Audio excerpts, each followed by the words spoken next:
I'm yet to figure out my life, not to talk of almighty Africa. Anyway, why do you ask? Well, given the situation of Africa in the past, and I wonder if things would get better by then. You know, I read in the news that in some parts of Africa, people don't even have access to good schools, proper healthcare, and even basic amenities everyone should have. 50 years is a long time, but I believe things will be better then. Me too. Next 50 or... Zola, do you ever think about what Africa would look like in the next 50 or 100 years? Africa? What's there to think about Africa? I'm yet to figure out my life, not to talk of almighty Africa. Anyway, why do you ask? Well, given the situation of Africa in the past, and I wonder if things would get better by then. You know, I read in the news that in some parts of Africa, people don't even have access to good schools, proper healthcare, and even basic amenities everyone should have. 50 years is a long time, but I believe things will be better then. Me too. You know, sometimes I just wish I had the power to change things. As African youth, we have the power to create the Africa we want. My goods have been there for over 5 months. I haven't been able to trade because they've shut down the borders. Wow, Charlie, you are still worried about your goods. My business has been shut down because of inadequate power supply. I wonder when we'll have steady power supply in this part of Africa, eh? I wonder too. It's just so annoying. We desire and demand an Africa that is peaceful and secure.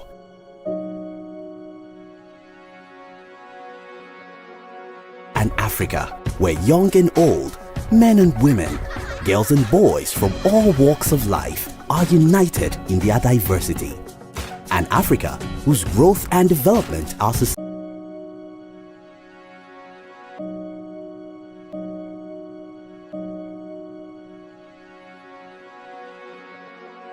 An Africa where young and old, men and women, girls and boys from all walks of life are united in their diversity.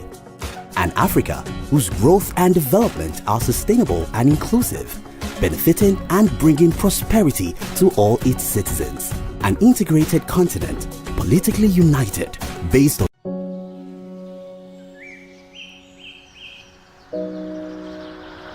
Zola, do you ever think about what Africa would look like in the next 50 or 100 years?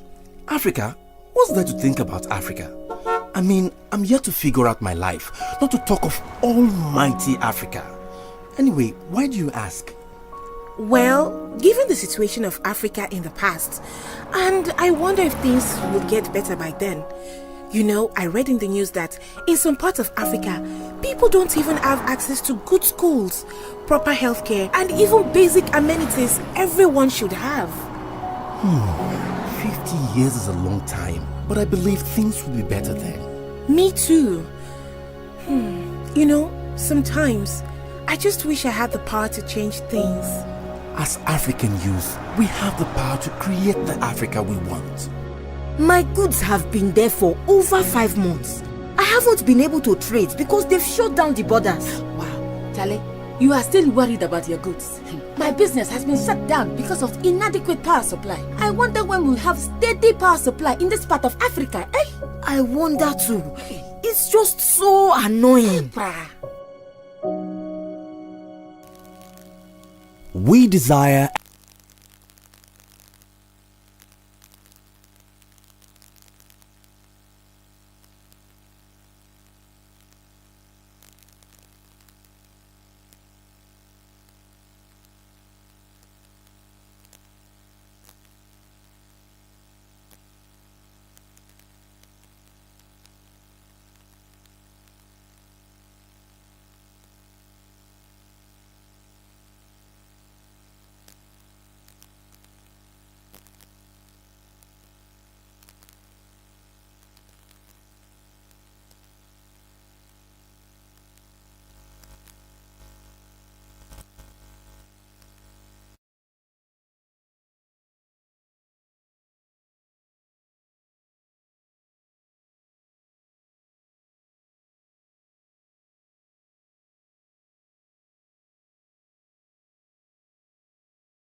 1, 2, 3, which are also encapsulated in the African Agenda Aspiration 1. The first is that the literature says that these, if the crop falls within this definition, the literature says that most often than not, they are highly nutrient dense. They are also resilient. So irrespective of the climate, irrespective of the environmental challenges, if you know anything, you saw on the library their board that today is the World Environment Day. The recommendations are saying that irrespective of what happens, they are very resilient. So they can be grown. Then they can be used to improve livelihoods. And above all, people get to enjoy what their souls love. So this is a solution we are looking at to see how this would work. How this would work. Which one do you know? When I asked you, only one person said cassava, another said beans. I said, tell your friend, you were quiet. I kept quiet because I knew I was bringing you back to it. So which indigenous crop do you know? Menkei.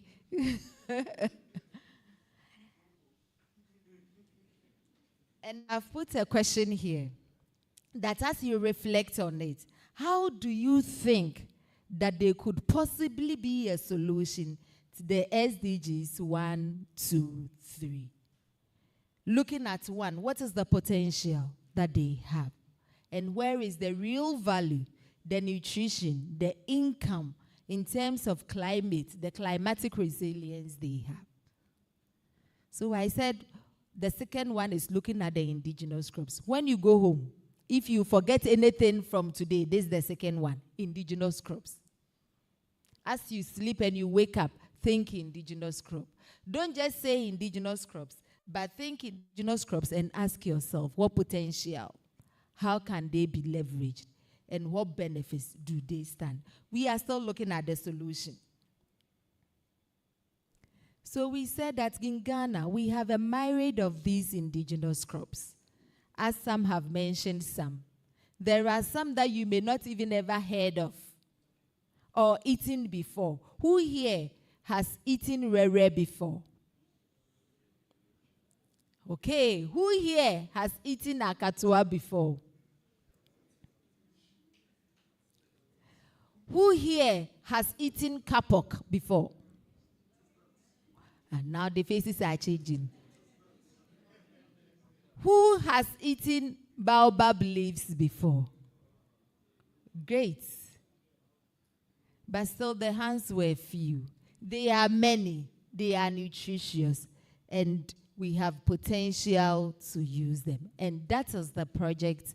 This is the journey I want to share with you. I've given you the background. So now, if you had forgotten, you remember the SDGs. Those of us who did not know, we know that Agenda 2063 by Africans is also here, tying in to see how we move forward in 50 years. Apart from that, the SDGs 1, 2, 3 that we are all familiar with, encapsulated in the African Agenda Aspiration 1. And 2, there are global recommendations saying that these SDGs that we are struggling to achieve with Aspiration 1 of the African Agenda, there are some entities we may have in our backyard that can help solve the issue. They are the indigenous crops. I've given you a fair idea as to what they are. So now let's look at the journey we took and why we confirm what recommendations say that it is a solution. It's a solution we have proven. Who knows this crop? If you know it, please let me see your hand. Only one person knows it. Okay, what about this?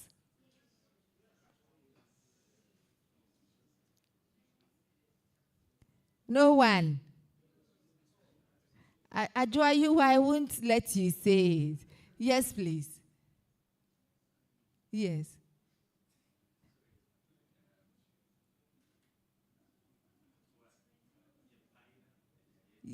Yeah, pie. So our brother is saying that you break it open and you use it for food, but the name escapes him.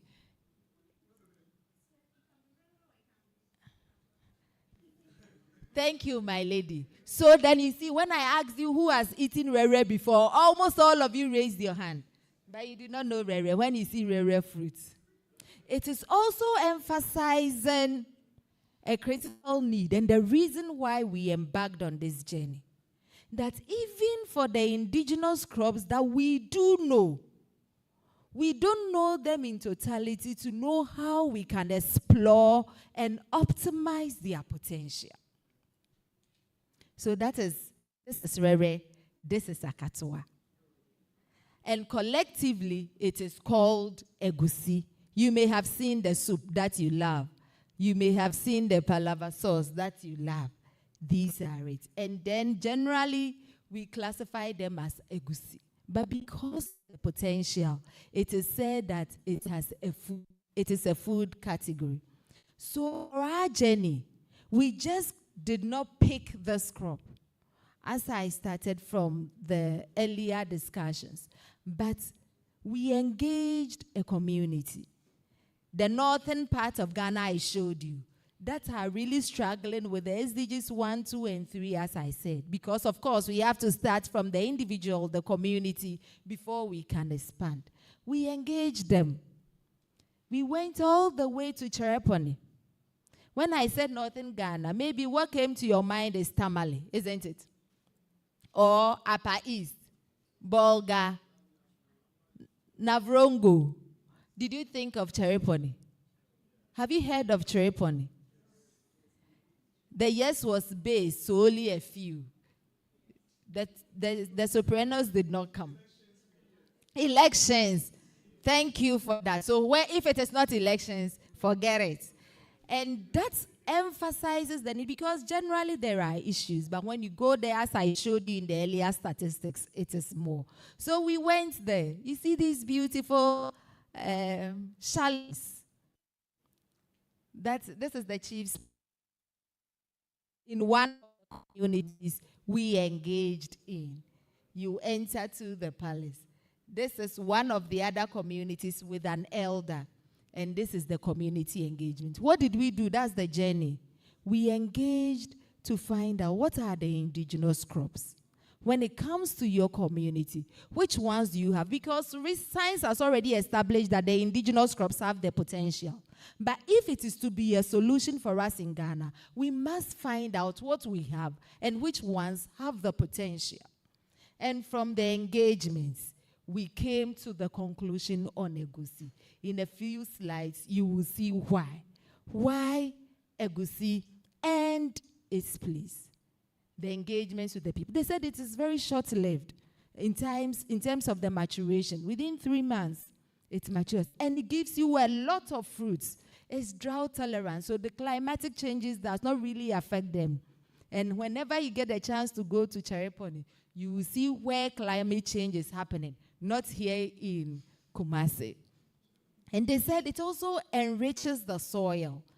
And you can even intercrop easily. You don't need a lot of fertilizer, a lot of inputs, which is capital intensive, and it is nutritious. These are the farmers speaking. And this was what became the game changer for us, to see the value in egusi as a potential solution, as a potential crop we can leverage and explore to meet these SDGs 1, 2, 3. They said, when you come to June, July, egusi is a lifesaver. Do you know June, July? What is June, July? Now I'll tell you what is June, July. When you go to the interior in the north, Chereponi, Saboba area, they are different districts, but they are all in similar areas. When they mention June, July, is the period of scarcity. Is the period of hunger. And one man emphatically said that if you do not grow egusi, June, July, what will you do? On the slides, I've shown where and what we have done with it. in a community engagement, they told us that it has even resolved divorce issues. Yes, June, July. So with this as the game changer, we set out to see how we will test run what literature says, being indigenous crops as a good recommendation for sustainable nutrition and food security, and also to put money in people's pockets and move forward with it.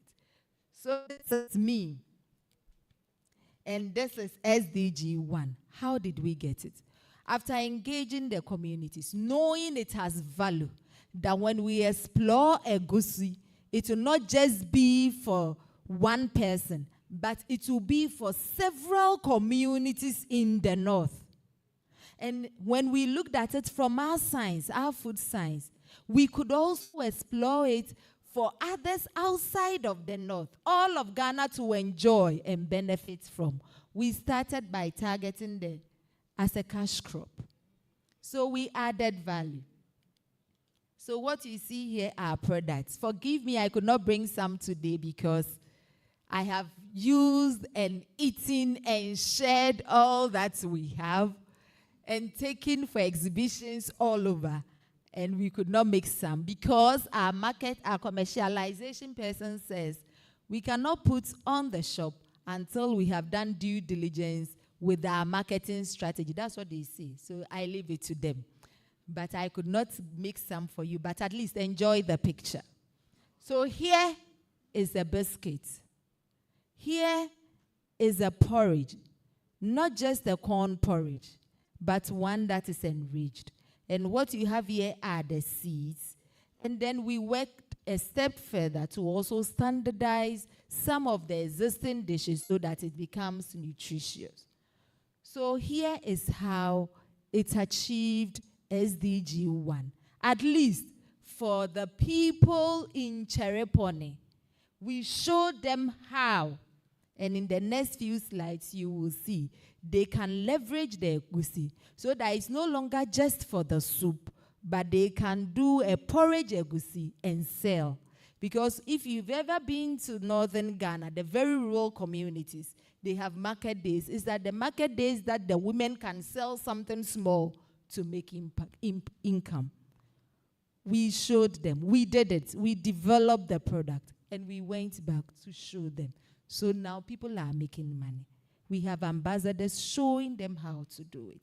Apart from that, this picture was taken in South Africa at an exhibition that I did with the product because I wanted to see whether it could also become international, not just Ghana. Can we also let it contribute to no poverty from the people who will leverage it? And it was amazing how they enjoyed this. Before this presentation, I did that in UK, and somebody just ate it and said I should take a video of her and use it for my social media, that she is saying it is nice. That is how it was accepted. So what is the take home here? Yes, as the literature said, when we use the science to add value, we can tap money from it. The farmer said when they grow it, that is what they sell during the June, July to get whatever it is they need. Now it will not just be selling raw produce, but we can be selling value-added produce. So it's a reliable cash crop that brings real money into the household. As I said, they said egusi prevents divorce. And we have to show you it is true. We have the recorded message, not just from one person, in a community. And we put it in the publication. The publications are not of interest to me and you here in this our conversation. That's why I'm not showing the publications. But I'm showing the value of what we have to meet the Sustainable Development Goals. Then, new income streams from the value addition. I have not yet commercialized this. So if you are here and you are interested in partnering with me, because combining my food science and food technology, I'm struggling with the commercialization. Maybe we can talk. Thank you. So that we can make more money. Now, what about SDG 2? The food itself. Because SDG 2 says that no hunger, zero hunger. And again, You see picture and chantro. A picture cannot lie. So to show you. You see this small piece of land, a lot of produce. That is one value of the egusi. So we went with the farmer to his farm. In fact, very interior farm. And we decided to take picture. This is my colleague, the social scientist who I did the engagement with. And this is what we saw.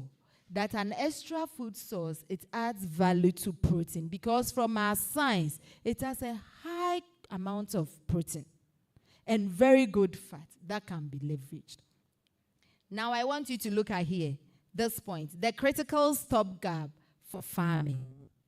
It is critical. So it provides food and it can help us achieve the zero hunger. If you take your time to look at the SDGs, when we say zero hunger, apart from the physical food, we are also looking at the nutrition, okay? So that you get good nutrition, especially micronutrient deficiencies that we have here. SDG 3, overall well-being. How did we achieve that? So you see here is a book. And this is a book we have both online and we have printed copies. What did we do? So the rare that you love, we engage stakeholders and there are several recipes. And in the north, we realize that what they have, if we can tweak the recipe a little, we can enhance the nutritious value of the crop. And that is what we did. And after showing them the value and what they can eat to get, here it is. So the game changer here is, unlike normal straight-jacketed research, where we look at the science, maybe we publish and we let it go. We looked at the science and looked at how we can explore the science for the people we started with, the individuals to benefit, for the community to benefit, for the nation to benefit, and hopefully for the rest of the world to benefit and to tap from. The moderator is signaling me, so I can't give all the examples, but I will try my best. So you see here was a full-blown intervention with about 3 communities in the hinterlands. And I will tell you this. An AEA, that is the extension officers, asked me that, Doc, why did you choose to come here? You know why? Because we don't go. But if we are to meet the needs, no poverty, zero hunger, overall well-being, it's not only those of us in Kumasi. It should translate everywhere. So as I started with from the top down, from the bottom up to, it's important we start from the very bottom. We took 2 days to get to Cherepone. It's in Ghana. We took 2 days, not by a commercial vehicle, by a private vehicle. So this is what we did. And we showed them stepwise, you can see from here, how they can use it in foods they are familiar with. 1, to get nutrition. 2, they go to the markets for other well-off districts and sell to make money. We are reducing the poverty levels. And then 3, so that they will have food in their tummy and not be hungry. I put here funded. I wanted to show why. One of the slides too showed it. That when we pitched the idea to a funding body, they saw the relevance in it. They funded our first part of the work and also funded the second part of the work to go back, teach them, so that they, in the small corner that is not seen, will be able to achieve the SDGs 1, 2, 3, using what they have. So from the community, we have this. I'm wrapping up from Dreta, don't worry. We have put in their hands standardized recipes. And as I mentioned, universally loved products. This is one of the many indigenous crops we have in Ghana. The ripple effects, engaging government officials in the district to leverage it. But I want you to look at this side of the slide.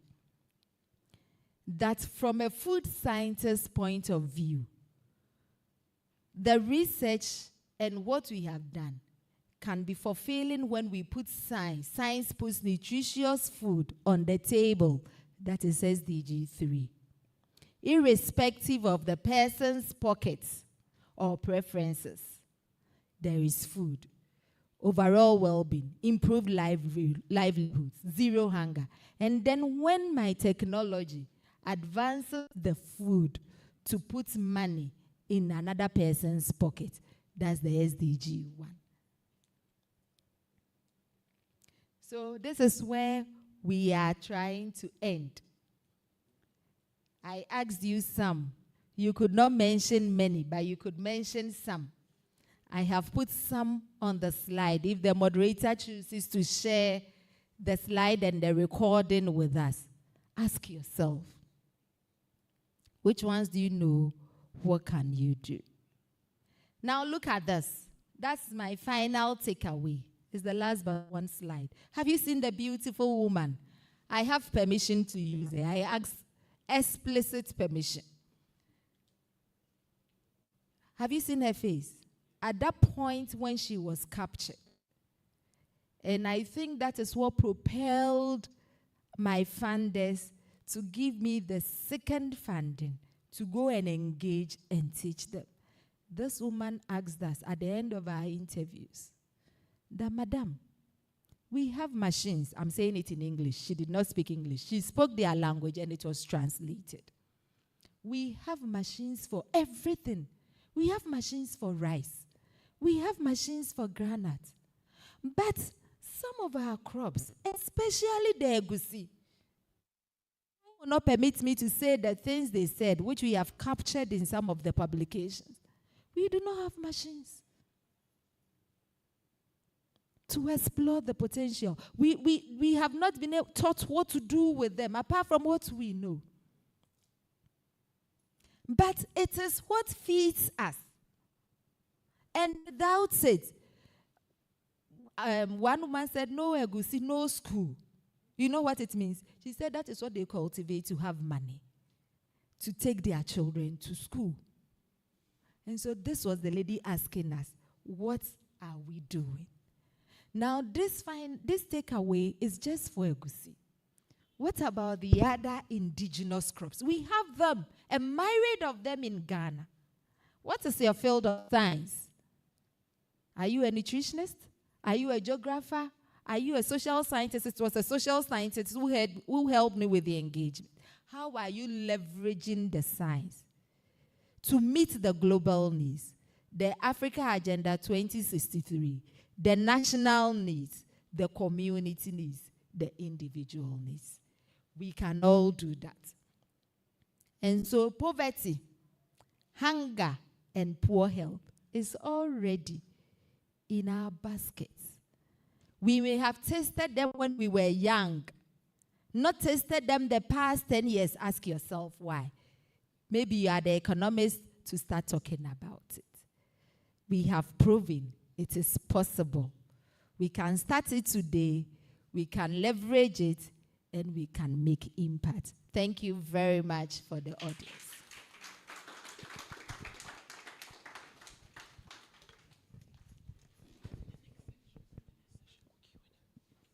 Yeah. Thank you, ladies and gentlemen. Thank you, Dr. Boakye, for this very engaging session. Our next session is the Q&A, where you can ask Dr. Boakye any questions on your mind, please.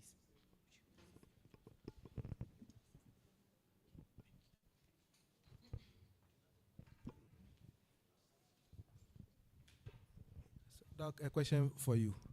So the science part of it, which is practical to us, are there today?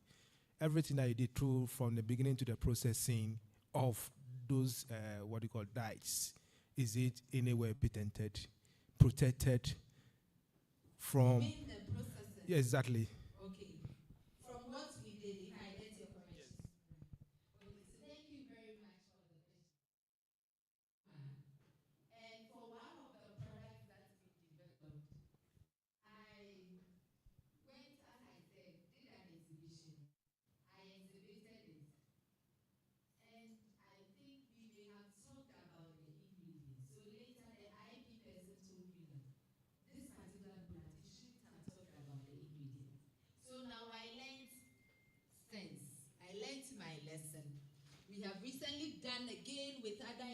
indigenous crops with the colleague, that one we haven't declared the content. But for this, for one of the products we did, for one we haven't, but for one of the products we did. And then if you are asking again about, they say giving due credit, for the book I showed, which is the recipe book. So, Tensha, did you bring a copy of the book? So what we did was that I gave credit to the indigenous in the printed book. That this knowledge was not from my head. We engaged the indigenous and we only added the science to update it. But for patent, for one which was patentable, I did not. I shared the information.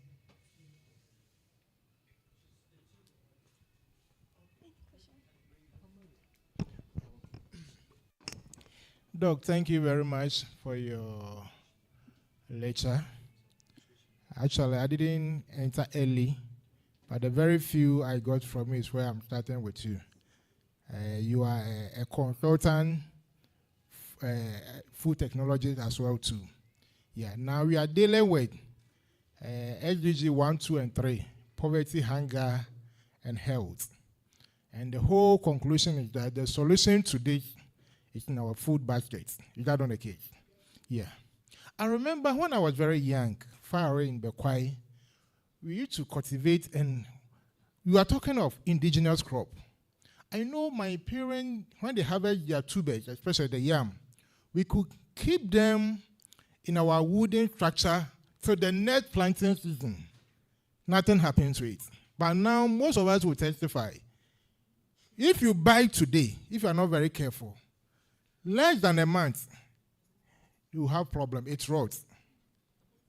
On that ground, relating to technology or as a food consultant, what is the impact of technology to us? Because now you buy at a very high price. We know the market price. We all know.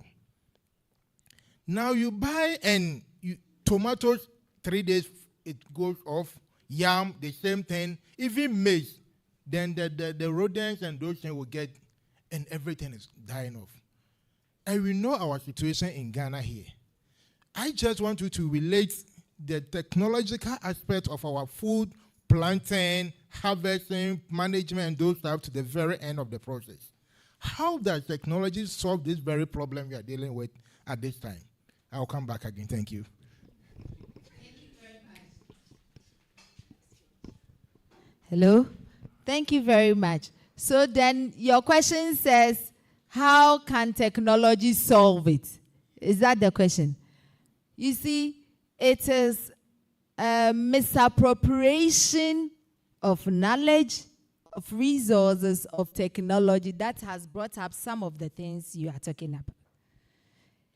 The technology did not develop, for instance, agricultural inputs for us to misuse. It was to help us. But when we misappropriate, we will have the issue. So it is we, the technologists, who know. I'll give you one classic example. We have a group of, from a project that we are doing, we engaged a group of vegetable farmers. And we talked to them about what we know some of them do. And some of them even told us what they do that they know is not right. But why do they still do it? And the answer was that to get money. Because when they have it more, they can sell, they can get money.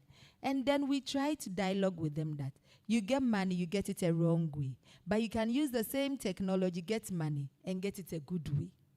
Which one would you go in for?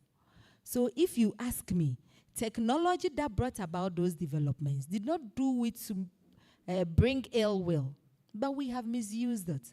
So it is not technology that will change it. It is our mindset that we have to change. That one is not technology. The technology has brought us, just like I showed with this research. I remember in UK, I think Leeds, I presented one of the products. And I did not know there was a Nigerian in the audience. So when I finished, just like you were asking me, she raised her hand and said, she begs to differ. She doesn't think we can use egusi to do the porridge. My research group here will laugh because they know we have done it. So I made effort. You know how Nigerians, no, you know how some people can ask questions. So after I smelled and said yes, I asked her background. She wasn't a food scientist. I said, that's why. So I understand why you are anxious. And I just walked her through a few steps how we did it.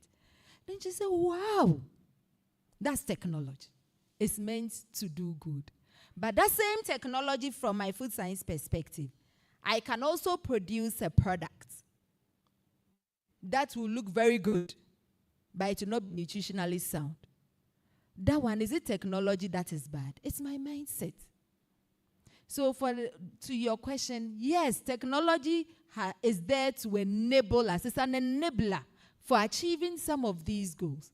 But until we change our mindset, because why then would the farmer who knows that applying pesticide, he has to wait for 2 weeks before he sells? Even before he harvests, applies the fertilizer. Tomorrow, Akosia goes and says, I want to buy. And he harvests and gives to Akosia. Is that technology? That's your mind. So I don't think it's technology that will change the adverse effects of technology. It's the human applying the technology who has the ability to let the technology work well.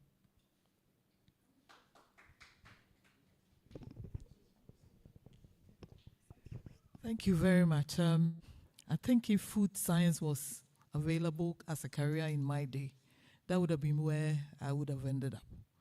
So I'm glad that we have great people like yourselves taking over that. But my concern is on the current environment we live in. It's good that we've been able to get through SDGs 1, 2, 3 with this. I'm of the view of, and I'm glad that you also mentioned June, July, the scarce, and also we know that it's also the rainy season. So in terms of the environment that we have right now with Galamsey, what is the impact on, I know that is our mindset, and Galamsey is also our mindset, but it's not something that's going to go away from our system just very soon. In terms of this research, how is that going to help the indigenous population with this? And I also want to see this in future being something that we can mass produce. Where you go to the supermarkets, you should be able to get it. Because at the end of the day, we are also trying to help people with the health and also give them job and money. So how is this going to be mass produced, considering the environment that we have with all these negativity? That is it's negative. Like you're saying, is mindset. Going to go. Thank you. Thank you very much. So on the first, the Galamsey, in fact, I don't have a solution yet. Just last week, in fact, Registrar, we've been thinking. Just last week, I was discussing with a professor colleague. He is from pharmacy, but he's a brother and a research collaborator. We've done some work together. Then I was asking him that. I went to give a talk on food. And afterwards, we were having the discussion that, Prof, what can we do? So as I stand there, I'm still thinking, what can we do from food science and with food technology such that we'll be able to maybe mop up the heavy metals that are residing in our crops because of issues of irresponsible mining. You see the emphasis? Because before I was born, Ghana was mining. And I guess before most of us here were born, we were mining, but we were not struggling with. So I do not yet have an answer. My PhD, a couple of my PhD students, one of them is here, and some master students are here, so they have heard. So we will still continue thinking. As of now, we don't know. We have been deliberating, but I don't know. I'm yet to see a paper that has also achieved that. And on the second question, so Madam has given us food for thought. On the second question about getting it on the market, in fact, it's my heart desire. Because the funders, when they gave me the money that time, and I finished that project about 2 years, running into 2 years. Running into 2 years now. One of my BSc students now is doing her master's. She's here, the one I started with. We have to do it, but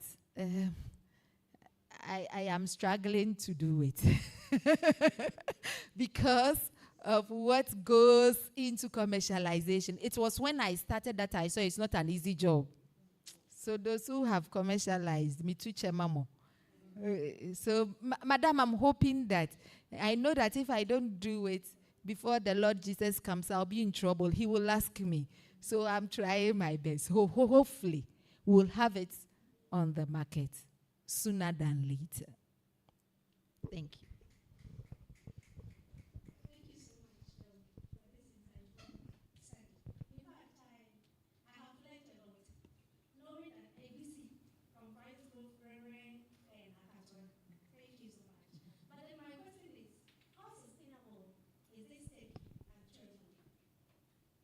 It's a very good question because you saw one slide I showed that we engaged some of the local leadership. They is the district chief executive and the rest. There is a potential for it to be sustainable because they already depend on the egusi. So there is no way they will let the egusi go. But from our engagement, we saw that there is the need for advancements. It was saddening to know that as of the time we were doing this interview, there was not a single advancement. I say this on authority. There was not a single advancement when it comes to varietal improvement. So we engaged in a separate engagement, engaged SARI, to see whether we could find some funds to look at it. The researchers were willing. We had a roundtable discussion, but the there was not there.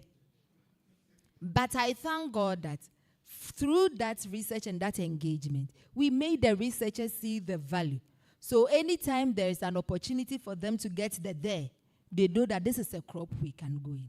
But in the local communities, at least what we taught them to do, I know for a fact that they are still eating because we used what they have.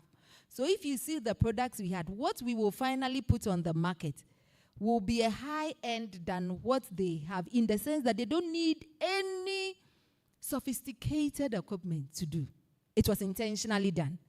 So that until we improve our varieties, what we have, they can get the nutrition. At least if anyone is industrious enough, they can do to sell to get small money in their pocket. So it is, but not complete. We still need the intervention.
Thank you. It's a valid question. I don't have an answer, but this is what I console myself with to be able to sleep at night.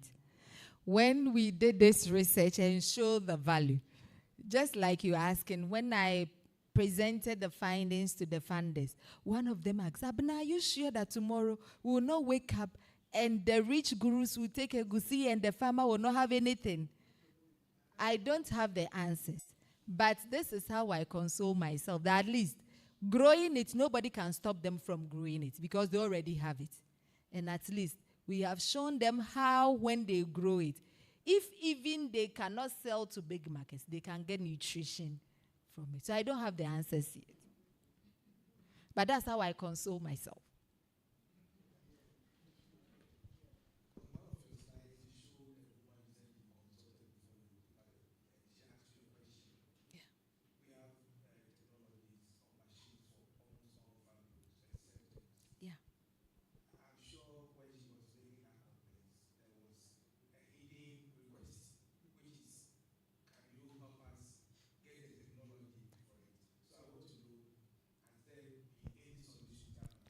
In fact, she did not hide it. She ended with that. Doc, she asked, so when are you bringing? And then she said that, tell your people, we are streaming, so I don't want to. But she said, tell whatever to bring us machines. So when I came back, what we have done. I shouldn't say we did, we have done, because we have tried once. We had a discussion somewhere in February to try again, but we haven't yet seen a call that fits.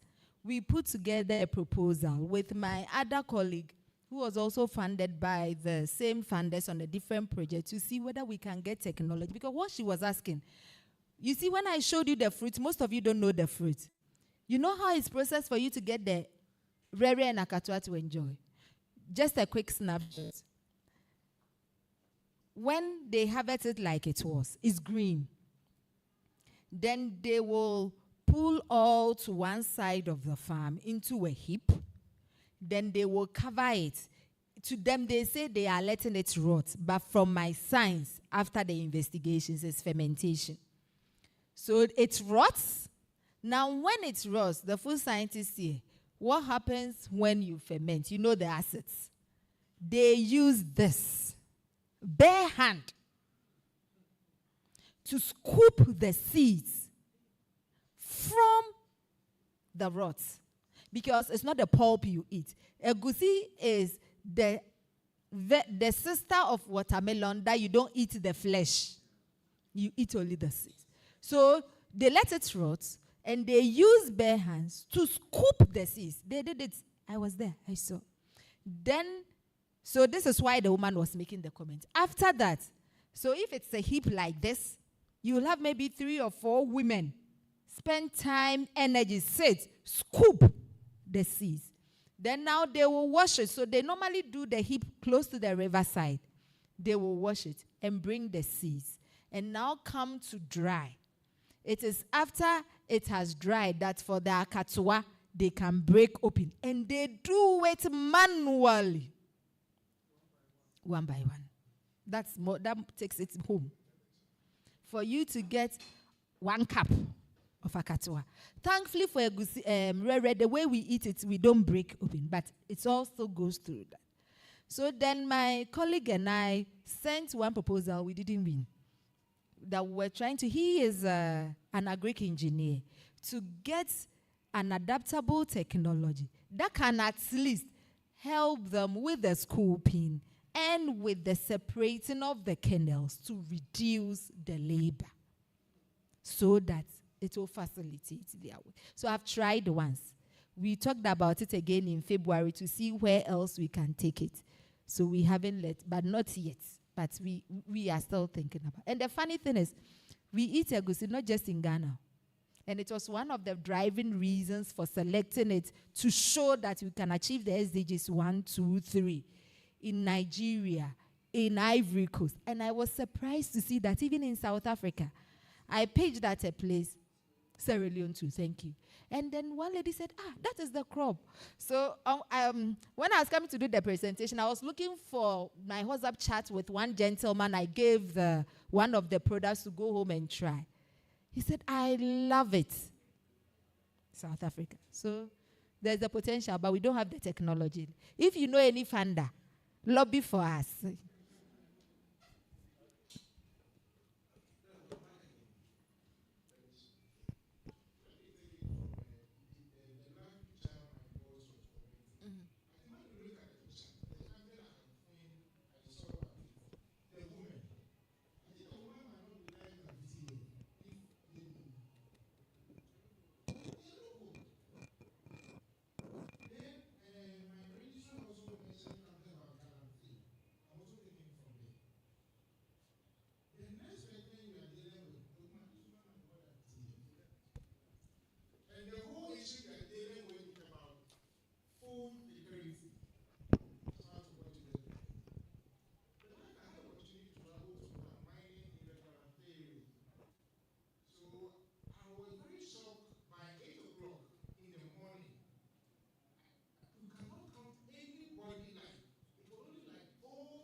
This one is food for thought to all of us, however we can contribute. Thank you very much.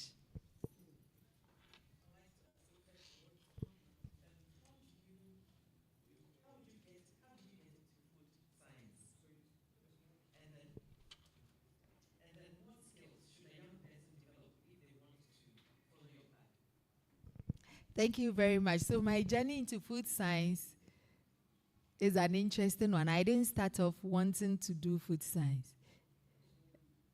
Yes, I have loved science ever since I can remember, from JHS, when we were doing general science. So I loved science. So my family saw I loved science. And my daddy called me He said that I'll be a doctor. So that was my mindset, to be a doctor. But I did not get to be a doctor. You know the stories of Ghanaian disappointment, eh? But that one, for me, it was a blessing in disguise. And I'll say generally, for most of my colleagues who it has been a disappointment, it turns out to be a blessing. So where I had my national service, afterwards, I got to work with the food industry. It's called Prime Line QA Services. It's a private industry. They are a quality assurance company. So they were working for a multinational company. I don't have permission to mention the name, so I cannot mention their name. I can mention Prime Line because it was the platform they gave me for me to love food science from what I saw. So for them, they were working for the multinational companies, for their food vendors. So they were ensuring that the quality was ensured by the food vendors of the multinational company. And I was made the QA officer because of my biology background, the microbial tests and other things that we needed to do. And from the engagement, I saw that there was a huge gap. I think that's where, in retrospect, I started developing the love for it. Then a company promised me a position that if I come to do masters, I'll have that position. So I was then working for Prime Line, so I was in Kumasi, so I couldn't go to anywhere else but Kumasi to do the masters because I wanted that position. It was a very good one. Then I came to do food science for that position. And I met Professor Mrs. Ibokodru, who you deprived me from going to her book launch today. So I was her student. I did research with her. But I loved what they were teaching me because my BSc was in food science. I came to do it just for the position, but I loved it. And she gave me opportunity to also do some teaching, some research work, and I loved it. And so I think it was from the masters that the food scientist journey started, because then she told me there is a PhD opportunity, but she knew I was here to get masters to go for a job. But you know, the mentors see what we don't see. So she saw something and said, Abna, I want you to try this PhD scholarship. I was really torn. Because PhD, as a friend told me, he said, you the PhD, when you finish, do you know what you are going to do with it? But this one is ready job. But God helped me choose the PhD. And I have never regretted ever since. And so that's how come I am in the food science space. It was the need I saw, the opportunity to get a position which God was maybe using as a bait to get me here. And then Professor Mrs. Ibokodru allowing herself to be a vessel who saw the potential and said, don't go. Keep to the science and the technology because you can make impact. If you are here, the second part of your question, and you want to do food science, you need general science. People come to us with non-science. You need physics, chemistry, biology, because it's a multidisciplinary science. We do a lot of chemistry. We do a lot of physics. People come to do it and they are shocked. And so you need that. So build your capacity in that. But then you can, it's a very nice science. You see what we have done? Every day you make impact. You just don't look into test tubes. You also look into human beings.